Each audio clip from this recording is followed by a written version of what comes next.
What the hell was that? Donald Trump just wrapped up the most disastrous, unhinged speech of his political career so far at the West Point Military Academy, where he ranted and raved about how great Al Capone was, extolled the virtues of having a trophy wife, and boasted about using the military to hold the rest of the world at gunpoint. But before we unpack all that, if you end up liking this video and you want to support the channel, please be sure to hit the like, subscribe, and alert bells before you go. All right, friends, Republican pollster Frank Luntz, who is a Trump critic, was talking about how great the past 2 weeks have been for Donald Trump and saying that he would cap the 2 weeks with a historic speech at West Point Military Academy. I'm not quite sure this is what Frank Luntz had in mind, so somebody should check on him afterwards. Donald Trump emerged with a MAGA hat on, totally defying the decorum of West Point. You're not supposed to be wearing campaign merch at a military speech, be it Democrat or Republican. So major faux pas number one. And then came what actually left his mouth. Brace yourselves. It's stunning.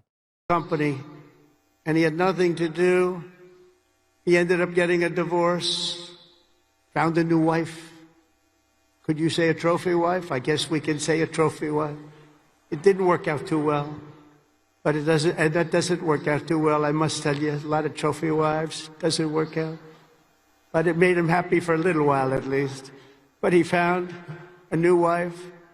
He sold his little boat and he got a big yacht. He had one of the biggest yachts anywhere in the world. Company. That's real. That's not artificial intelligence. That's not a deep fake. That's real. That's what the commander-in-chief said at the commencement speech of West Point Military Academy. And people want to talk about President Biden's mental fitness. People should be talking about the sitting president's mental fitness. And it doesn't get any better from here. Army careers. And I thought I'd do this, and I can make this to a civilian audience or to a military audience. It's pretty much the same. And I did this recently at Ohio State, and they really liked it. I gave them a little advice as to what I see for what you want to do and some tips. And first of all, and you've already done it, different from civilians, they're making their decision right now. You've already made your decision. I love your decision. You have to do what you love. You have to do what you love. If you don't love it, you'll never be successful at it. And you've done this, and you really, many of you in the audience, many of you that are graduating, you come from military backgrounds or you love the military. It's what you want to do. It's what you want to talk about. One thing I see about people that love the military, that's all they want to talk about. I'll be out to dinner and generals, if they love their job, usually the only good ones are the ones that want to talk about it all the time. But if they talk, that's what they want to talk about. Yeah, so again, I would argue there are pretty fundamental differences about, civilian life versus military life, number one, and number two. While he was talking about this, I'm like, Ohio State? I'm pretty sure he's talking about, I want to say it was the University of Alabama. It was either University of Auburn, or it was the University of Alabama where he gave a commencement speech. We actually covered that in a video, which is a very different state from Ohio. So again, calling in to Donald Trump's mental health, calling it seriously into question. He didn't give a commencement speech at Ohio State. What the hell is he talking about?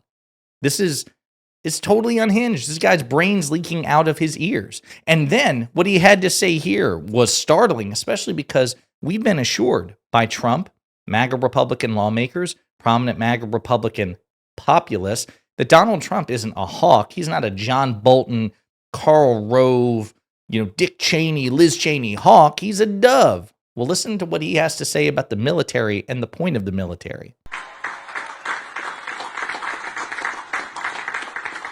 The job of the U.S. Armed Forces is not to host drag shows, to transform foreign cultures, but to spread democracy to everybody around the world at the point of a gun.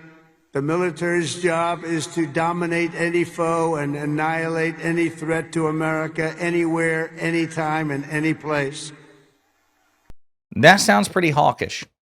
That sounds like a pretty hawkish conception of the military. Not robust national defense, it sounds very offensive, right? To go anywhere and to crush our adversaries, not to protect us from any adversary. But no, he has an offensive notion of the United States military, which belies, his claims to be a dove. It sounds very, very hawkish.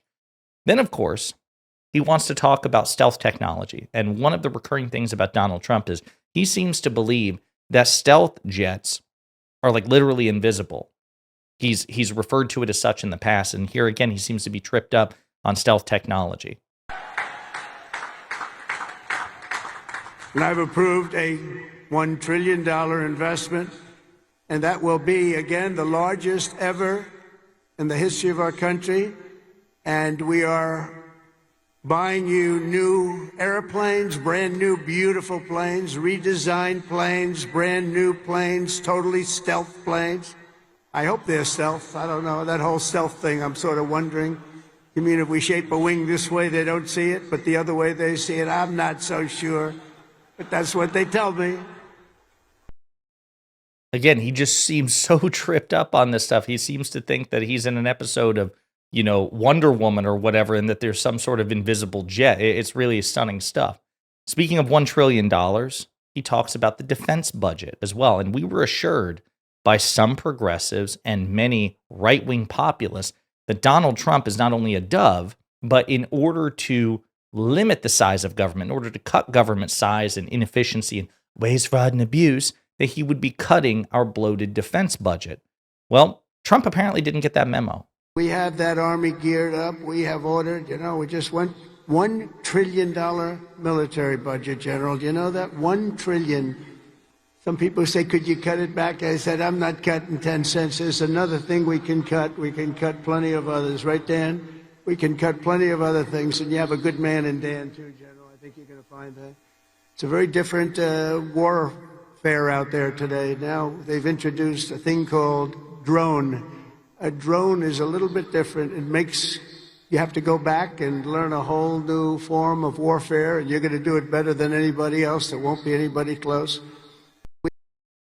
Drones are nothing new. They've been around for decades. They've introduced a new thing called drone. It's very different. You guys might have heard of it. You may not have. It's brand new. It's called drone. They know what drone technology is. They know what drone warfare is. The United States is engaged in drone warfare. Often, unfortunately, killing civilians. As a matter of fact, under President Biden, drone warfare was practically non-existent. We reduced drone warfare.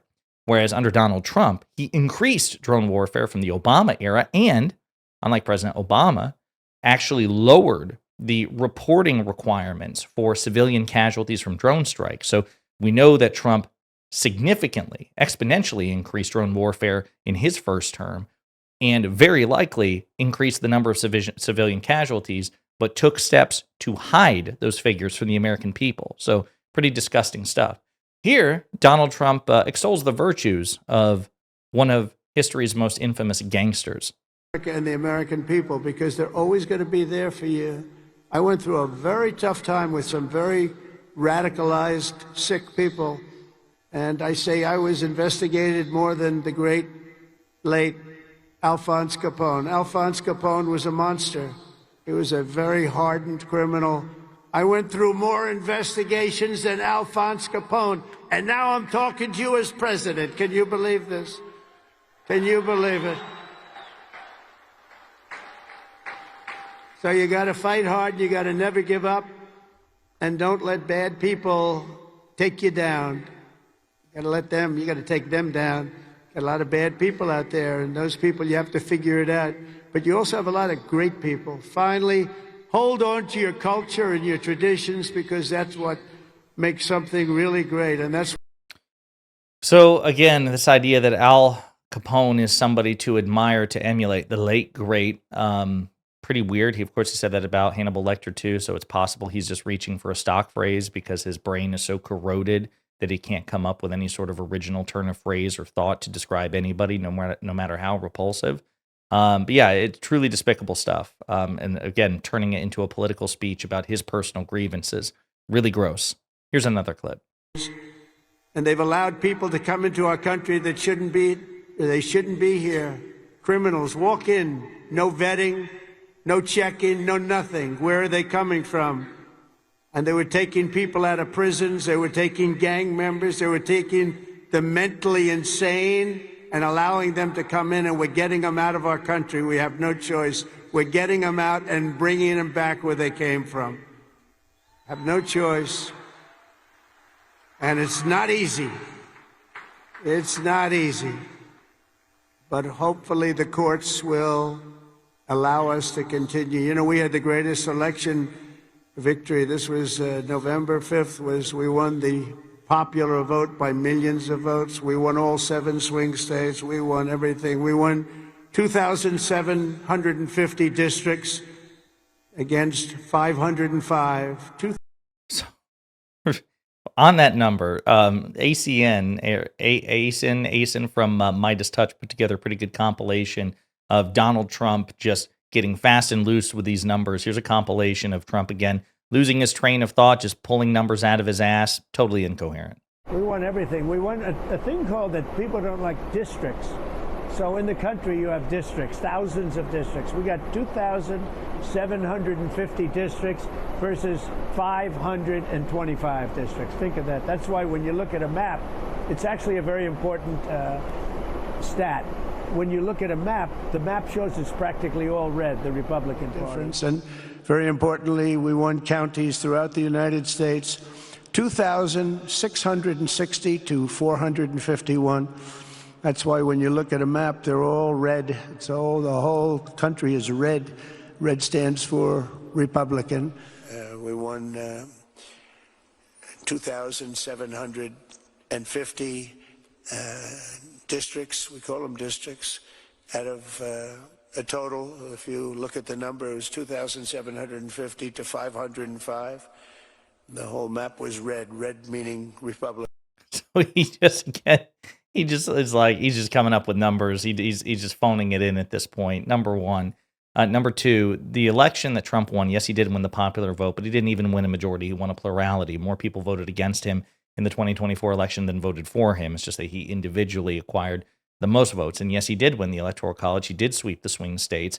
But if you look, it's a historically slim margin. I mean, it's not the slimmest, but it's by no means any sort of sweeping mandate. So again, he's full of shit there. And the courts have been striking Trump's actions down left, right, and center because he's going about these things in a wildly unconstitutional and illegal way. In many instances, there are perfectly legal avenues to do what Trump wants to do, and he's just eschewing them. He's just deciding to go with the most maximally authoritarian approach. He's provoking fights unnecessarily with the judiciary, when if he would just exercise a modicum of restraint, he could still do what he wants to do politically for the most part and also get it done legally. But he doesn't want to do that because he doesn't want to have to deal with courts or a legislature as checks on his power. Here's another clip. Gone are the days where defending every nation but our own was the primary thought. We are putting America first. We have to put America first. We have to rebuild and defend our nation. And very shortly, you're going to see a nation better than it's ever been. And you see that with the trade. For years, we've been ripped off by every nation in the world on trade. We've been ripped off at the NATO level. We've been ripped off like no country has ever been ripped off, but they don't rip us off anymore. They're not going to rip us off anymore. And you're seeing it. You have to watch what we're doing on trade. I know it's not your primary thing, but it's quite important in all fairness. But watch. You'll see what's going on. We're supposed to get 90 deals in 90 days, and we've gotten, at best, the framework of a deal, not even a deal with the United Kingdom. So this hasn't been particularly impressive. It seems to be a lot of squeeze for no juice. So total disaster thus far from Donald Trump. One last clip as he ends his speech and leaves. Present arms! Ladies and gentlemen, please rise for the departure of the president.